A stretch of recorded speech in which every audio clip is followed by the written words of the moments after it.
আসসালামু আলাইকুম গাইস, কেমন আছেন আপনারা? আশা করি ভালো আছেন। আমিও ভালো আছি। আপনাদের মাঝে আজকে ভিডিও নিয়ে এসেছি কিভাবে দক্ষিণ অঞ্চলে বাগদা চিংড়ি পোনা বিক্রি হয় সেই ভিডিও নিয়ে এসেছি। আশা করি ভিডিওটি আপনাদের ভালো লাগবে। ভালো লাগলে চ্যানেলটি সাবস্ক্রাইব করবেন, শেয়ার করবেন। দেখেন কিভাবে বাগদা চিংড়ির পোনা বিক্রি হচ্ছে। এইভাবে দক্ষিণ অঞ্চলের নদী থেকে বাগদা ধরে নিয়ে এসে জেলেরা এইভাবে বিক্রি করে। দেখেন কিভাবে বাগদার পোনা গুনে নিয়ে নেওয়া হচ্ছে, একটা একটা করে গুনে নিয়ে নিচ্ছে। এইভাবে দক্ষিণ অঞ্চলে বাগদা চিংড়ির পোনা এইভাবে বিক্রি হয় দক্ষিণ অঞ্চলের এলাকায়। দেখেন বাগদার পোনা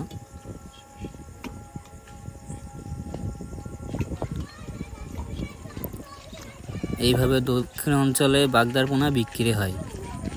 নদী থেকে জেলেরা ধরে নিয়ে এসে ব্যাপারীদের কাছে এইভাবে বিক্রি করে। এই সেই বাগদা চিংড়ির পোনা দক্ষিণ অঞ্চলে এইভাবে বিক্রি করা হয়।